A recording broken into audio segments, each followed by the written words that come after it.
O Lord, may the words of my mouth, the meditation of each and every one of our hearts be pleasing in your sight, for you are our rock and our redeemer. Well, the past presidential election was just getting going. Back when people from both parties were declaring their candidacy, the conventional wisdom said that Bush would win the Republican nomination. Why Bush? Well, you had his father, who was President of the United States. You had his brother, who was President of the United States. He was governor of Florida. And so it was his term. Because we tend to look on things as being passed down from one to the other.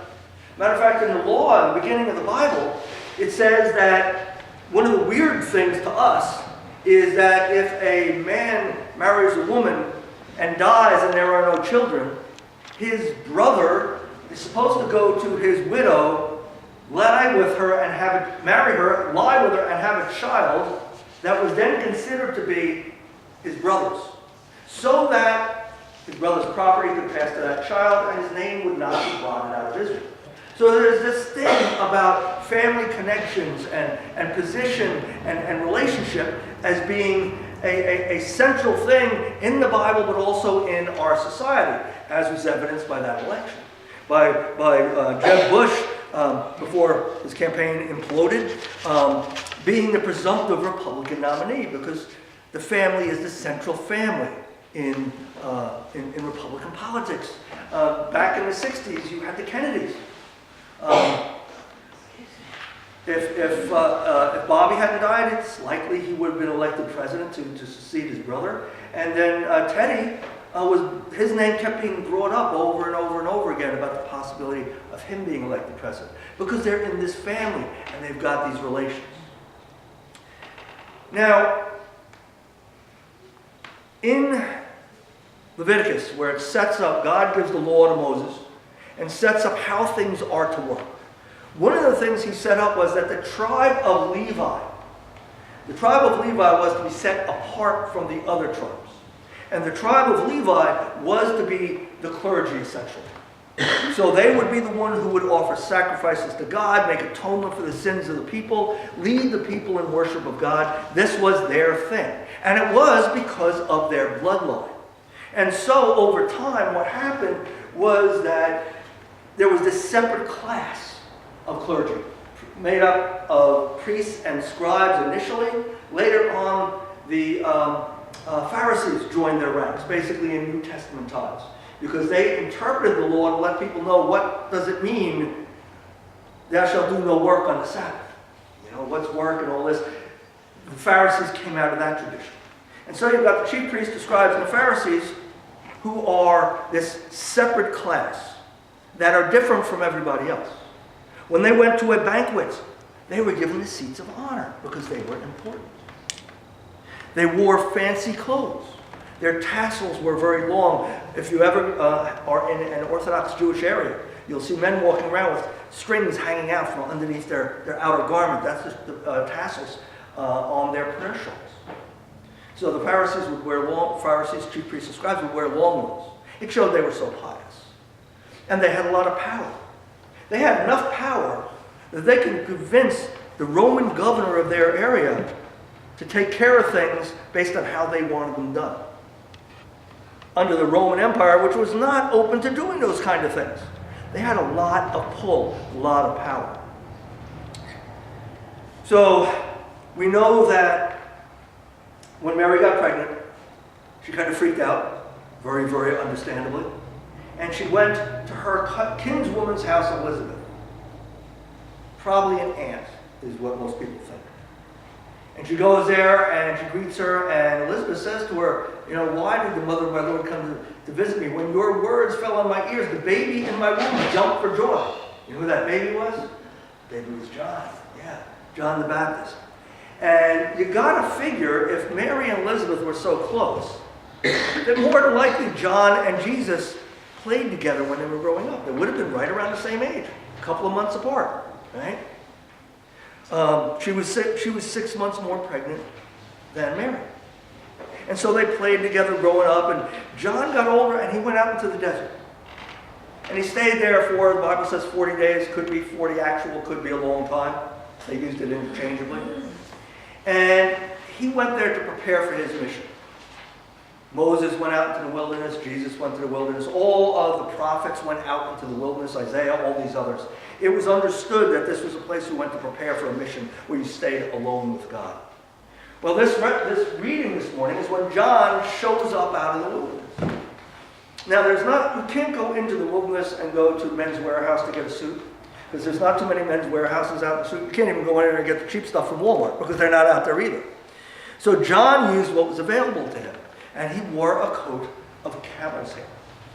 Now, I was reading something this week, and they were saying this wasn't a nice camel hair coat like you would go and get at the men's store where it's all woven together. This would have been skin and a really ragged looking type of thing.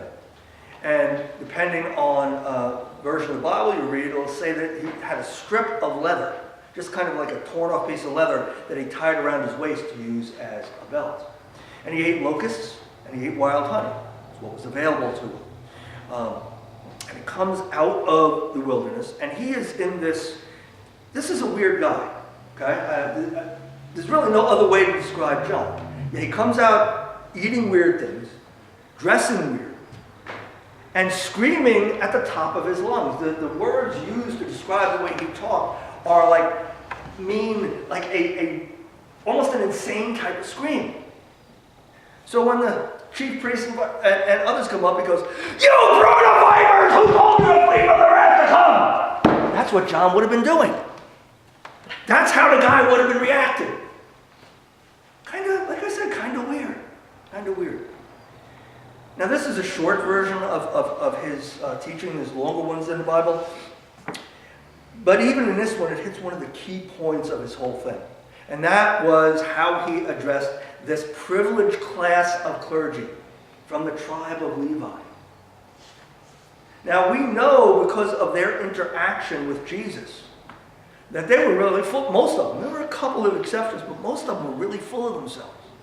They felt that they knew everything, they had it right. They didn't need some guy from a backwater like Nazareth telling them what to do. And this guy is talking about the coming of God, preparing your hearts. So they go out, let's go see what's going on.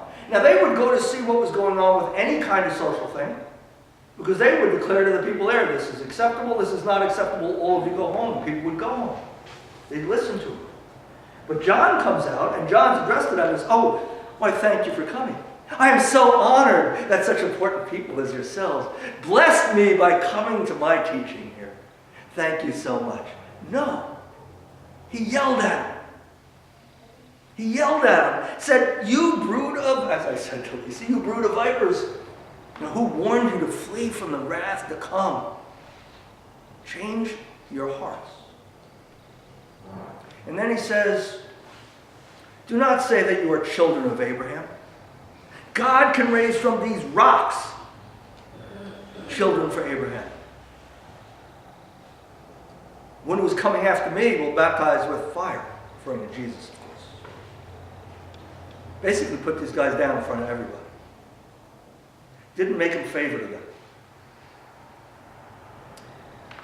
One of the interesting things, we always think of position and rights and things of this nature as being something that gets passed down family member to family member to family member. It's kind of like when you become president of trustees, you are there forever until your kid takes over, and then there forever until their kid takes over. Kind of how it works in churches a lot of the time. But John's saying, and Jesus says this again later, it's not about who your father is. It's not about who your mother is. It's not about who your ancestors were. It's about your relationship with God. And that's not dependent on heritage. Your family does influence you. My mom and dad forced me to go to church every Sunday. When I was little, it was fun. When I got older, it was forced me to go to church every Sunday, especially when I was a teenager. So they influenced my spiritual development. Strong. But John says to these guys, that's not what it's about. What it has to do with is what is the condition of your heart? Where are you at in relationship to God? He says, repent.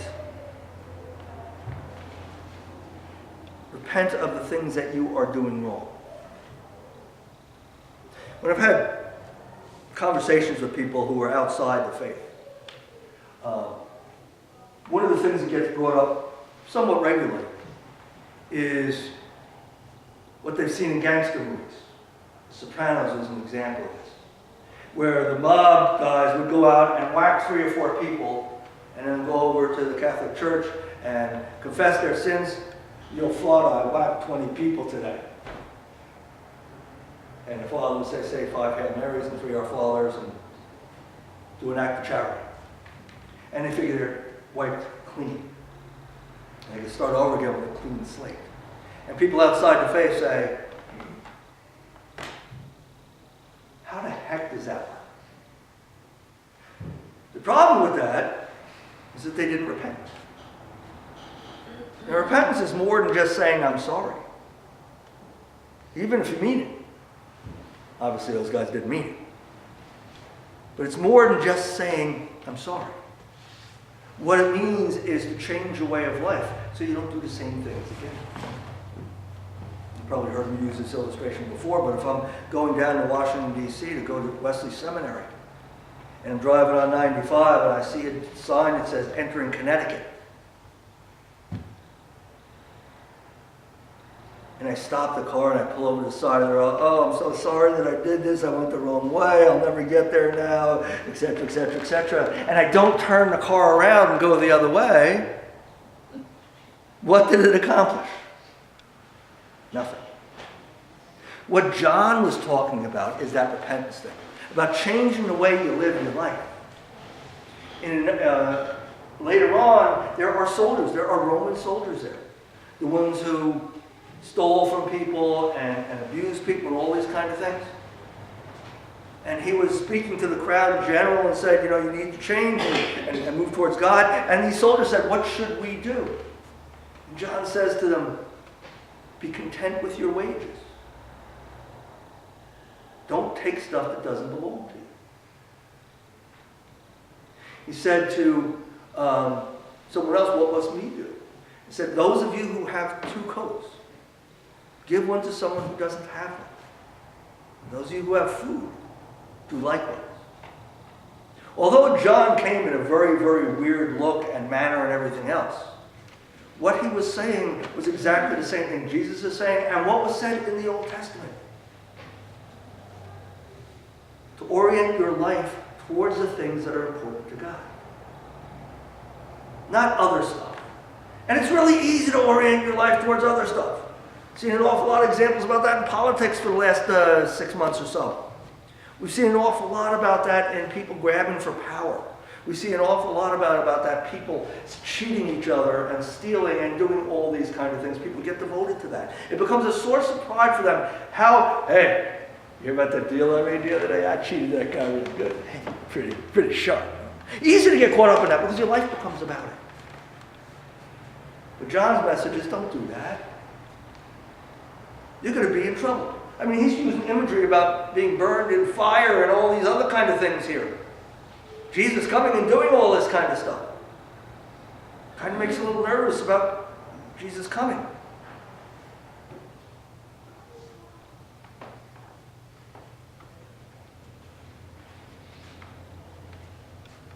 But in this thing here, again, he's talking to the religious people. He's talking to the leaders. The ones who used people's faith to manipulate them and to enrich themselves. And so all that imagery was aimed at them. If you read all the other accounts of John, you don't find that, except when he's addressing them. He's addressing the people, it's different. You have 2 coats, how many can you wear at one time? Give one to somebody who doesn't have one. It's pretty simple and caring. See, we are called to be that way, to live that way. And not just during Advent. Advent reminds us of that as we look forward to the coming of Christ. Advent calls us to reorient our lives as John called for. to be living, breathing examples of God's love. Working everything in our lives to be kingdom-oriented. And so you had John, weird-looking guy, yelling, screaming, kind of off kilter, you might say. But his message lined up exactly with Jesus's and with God's concern for everyone. So take that message from here today. Think about what we're called to do. And then go and do it. And be blessed. Let's pray. Lord God, we give you thanks for your coming in the person of Jesus. For John.